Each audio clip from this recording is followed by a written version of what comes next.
Nazdar decka, to som ja Tiger z Tiger.sk a tu je neočakávaný náš parťák a kamoš Robin z SK. Čaute. On nemá vlastný web, ale je zo Slovenska.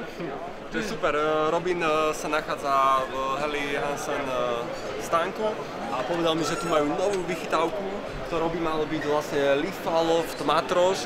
No a čo to pre nás znamená, tak ja by som sa chcel Robina spýtať. Robin, je to tak prelomové, je to pre nás zaujímavé ten Lifaloft? Čím je pre nás zaujímavý, pretože my poznáme teda hlavne Primaloft. A prečo by sme sa mohli začať zaujímať o Lifaloft? Tak ako si už spomenul, s Primaloftom sme spolupracovali posledné roky, od začiatkov Helly Hansen. Lifaloft je náš vlastný materiál, ktorý je hydrofobický, takže neabsorbuje žiadnu vodu a odpudzuje vodu z tela. OK. Ste zachovali vlastnosti? Zachovali sme vlastnosti. To znamená, že vlastne schne, hraje, keď je teplý, zároveň aj teda vie rýchlo vyschnúť, hej? Presne tak. Je zbaliteľný. Je zbaliteľný, ale zachovali sme, ako si povedala, teplotné vlastnosti, s tým, že sme zmenšili objem. A tu vidíte aj na váhe, že polyesterový materiál, ktorý je vo väčšine izolačných vrstiev na trhu, je v tejto podobe 6 gramov. A u konkurencii a u nás Lifaloft má 2 gramy, ale zachováva teplotné vlastnosti, ako som už spomenul. Teda by malo byť dvojtretinový rozdiel vo váhe pri zachovaní rovnakých teplotných vlastností a taktiež aj vlastnosti vodoodpornosti. Ja by som sa ešte spýtal, táto bunda vyzerá, že je zateplená Lifaloftom z prednej strany, je zateplená Lifaloftom z druhej strany, avšak oproti tej, ktorú máš na sebe, tu má elastické rukavy, kde sa vlastne človek najviacej potí, hej? Áno. Ja rovnako teda aj na bokoch. Ja teda predpokladám, že by to bolo pre aktívnejšie ľudí, aj keď sme neboli zo značky Helly Hansen zvyknutí na tento štýl produktu. Viac menej to bolo pre lyžiarov, prípadne pre jachtárov, ale teraz by sa tu mohla vyskytovať príležitosť pre ľudí, ktorí idú na tých skialpoch alebo idú si zaliesť a radi by využili teda vlastnosti Lifaloftu, zbaliteľnosti a vo všetkom ostatnom ako firmách. Je to tak? Je to tak. Pecka! Priatelia, ďalšou vychytávkou z Helly Hansenu je tu na základná vrstva syntetická, na ktorej môžete vidieť, že vlastne pláva na povrchu vody a trička z iných materiálov, ktoré sú syntetické, plávajú na spodku. Wow, toto musí znamenať, že trička nebudú absorbovať vodu do seba, veľmi rýchlo vyschnú a budú to odovzdávať v strednej vrstve, ako sme si ukazovali už v predošlej časti o Helly Hansene, áno. Vidíte, že tričko vždy vypláva von, na povrch a Matroš je prelomový. Ja by som sa teda spýtal Robina z SK, čo by nám vedel povedať veľmi stručne k tomuto tričku. Robin, poprosím ťa. Tak chcel by som podotknúť, že vytvárame 4 základné vrstvy. Robíme z merina, potom robíme z merina a z lify, potom robíme iba z lify a potom ešte aj pre aktívnych športovcov. Je to náš materiál lifa a je hydrofobický zase, takže odpudzuje vlhkosť.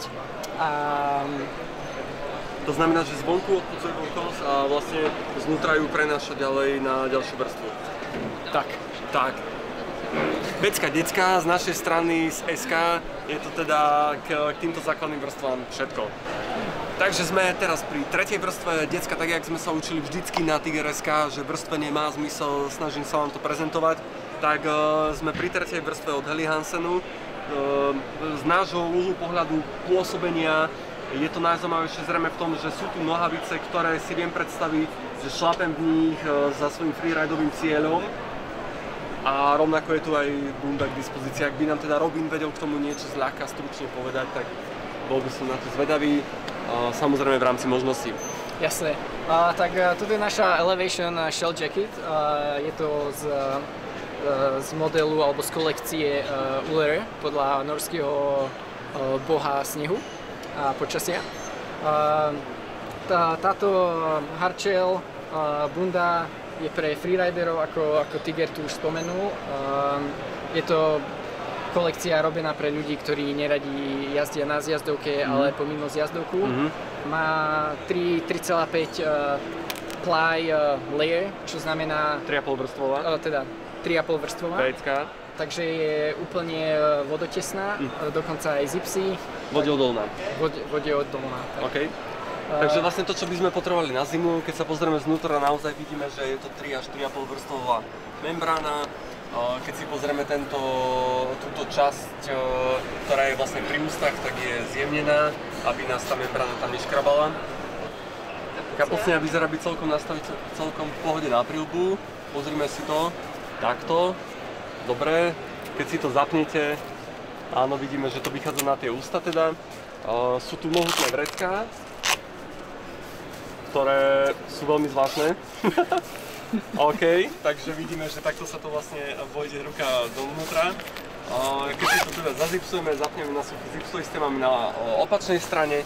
Z tejto strany máme vetranie na našu časť, kde sa najviacej fotíme. Samozrejme je to tretia vrstva, takže nie je možné, aby bola nejako priveľmi odvetrávaná, lebo keď príde ničas, tak nás toto vetranie vlastne dostane.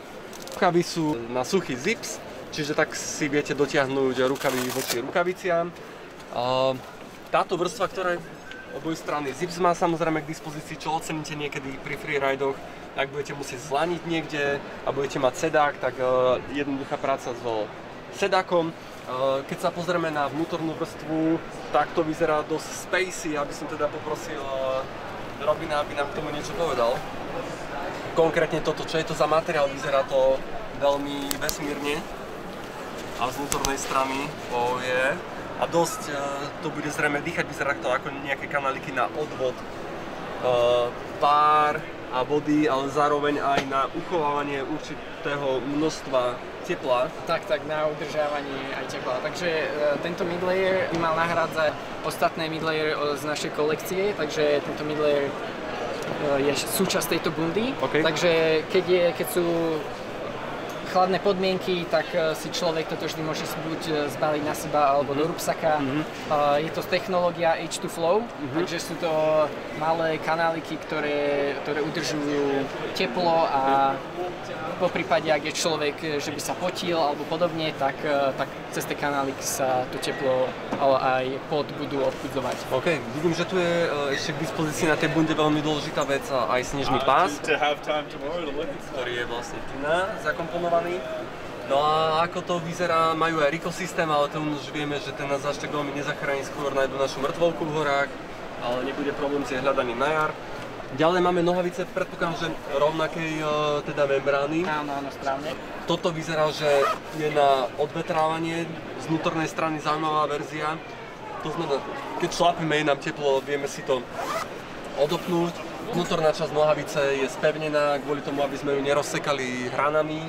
Zároveň aj pri šlapaní lyžiarkami, aby sme ju teda nedotrhali.